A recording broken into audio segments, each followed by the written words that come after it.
So what is in my stock market portfolio this week? So if I start with my margin account, I've got Apple shares. I bought some more Apple shares this week, I believe at 178, 6 shares at 178, giving me an average price of 188. So I've got 16 shares of Apple at an average price of 188.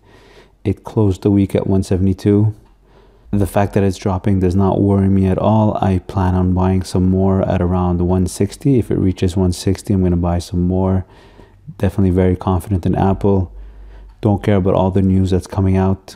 I find it very silly the fact that they won't be disclosing sales units in earning calls. I love it when stocks drop for ridiculous reason, or when they drop in an exaggerated manner for ridiculous reasons. It just creates buying opportunities. I mean, Warren Buffett bought at this price or even higher, and it's his number one holding.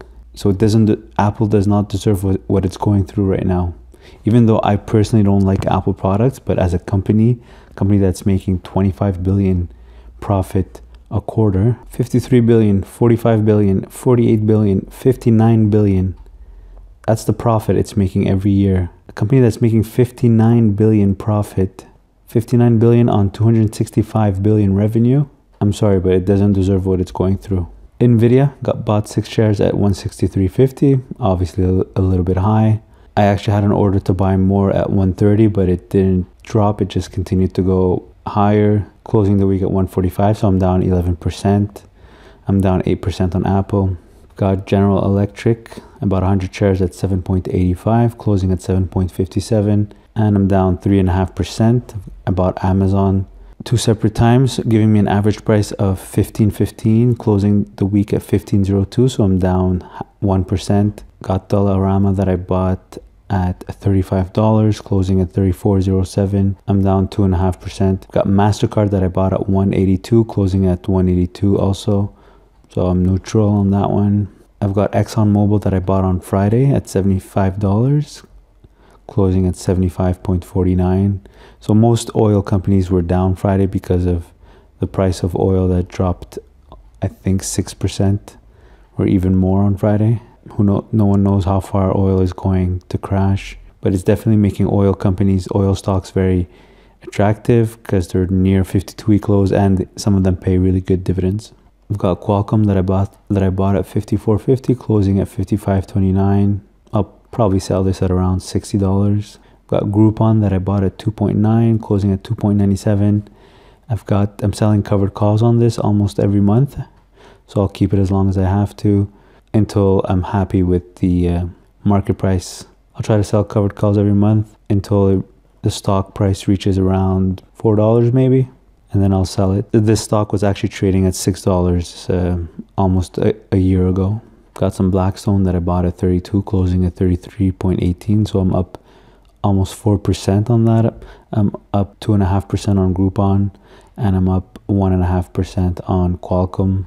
I'm up 0.5% on ExxonMobil. Got some Vermilion Energy that I bought at 32.50, closing at 33.17. It actually reached almost $35 this week, but it dropped on Friday, reaching 33.17. I'm up 2%. This one pays good dividends. Got TransCanada Corp that I bought at 51. It also reached 55 this week, but it closed on Friday at 53, making me 5% up on that one. So I finally got some green numbers in my portfolio. So if I want, these are some stocks that I can sell, but of course 5% is not enough gain. Got some Snapchat that I bought at 5.84, closing at 6.2. It actually traded higher this week, almost 6.4, I believe. I think I was up 10% at some point on this stock. I sold covered calls on those shares for a 2-year period with a strike price of 7. So I can't do anything to this unless someone buys my shares at $7. Regardless, I'm up 6% on that. And I've got Bombardier shares that I bought at $2, closing at 2.4. It actually reached 2.58 this week. Regardless, I'm up 20% on that. So obviously it's my biggest gainer, but I can't sell it because I sold covered calls against it. So I could only wait to see if someone buys them at $2.50, because that's the strike price that I sold it at, or if my call options expire then I could either sell depending on the price that it's at, or just repeat the process and sell more covered calls. In my TFSA, got Facebook that I bought at 168, closing at 131. Facebook is just another one that doesn't deserve what's going on. I honestly think people are just jealous of Facebook, of how fast it grew and how dominating it is. So to justify their dominance, people started just coming up with bad news on Facebook with privacy and hackers or all kinds of stuff that doesn't make sense.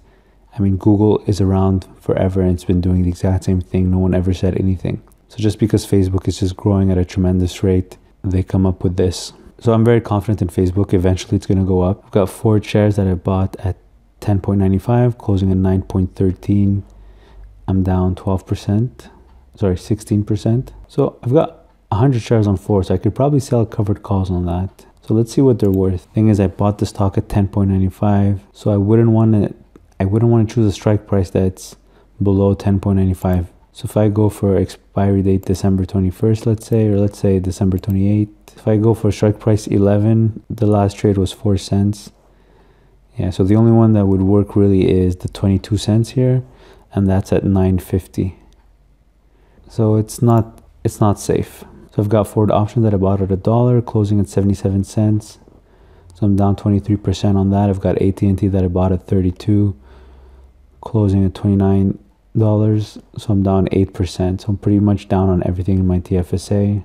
RSP side, dividend 15 split corp 2 that I bought at 4.5, closing at 3.87. I'm down 14%. Got some more forward options that I bought at $1.50, closing at 77 cents. I'm down 48%. Got Vodafone, 90 shares of Vodafone that I bought at 22.87, closing at 19.72. I'm down 13%. I should probably buy more Vodafone just to reach 100 shares and maybe see if I could sell some covered calls. Got Alibaba that I bought at 164, closing at 150. So it's starting to rally up, getting closer to my initial purchase price. This is a stock I'm probably going to sell at 200. So I'm down 8% on that. Facebook, bought some more Facebook at 140. So average price 140, closing at 131. I'm down 6%. I'm prepared to buy more Facebook at around 122 because I try to keep a 10% difference between every purchase price. Got a Honda Motor that I bought at 29.3, closing at 27.76. I'm down 5% on that. Got Bank of Nova Scotia that I bought at 71.8, closing at 70.18. It reached 69 this week. I'm down 2% on that. Definitely prepared to buy more Bank of Nova Scotia, maybe around 66. I would love to be able to get 100 shares of Bank of Nova Scotia so I can sell covered calls on that. And because it's a very safe stock and it seems to be trading very horizontally right now. Got dividend 15 split corp that I bought at 7.99, closing at 8.43. So I'm up 5.5% on that. But this is a stock that pays right now it's paying 10 cents per share. So it's about 15% dividend per year. So I have no problem keeping it until I sell it at a comfortable price. Got GM that I bought at 34, closing at 35.93. I'm up 5.6% on that. At some point I was up 9% and I didn't sell. But also GM, very confident in holding it. Will hold it as long as I have to. Pays good dividends. And very confident that it's going to reach 40 or higher anytime soon.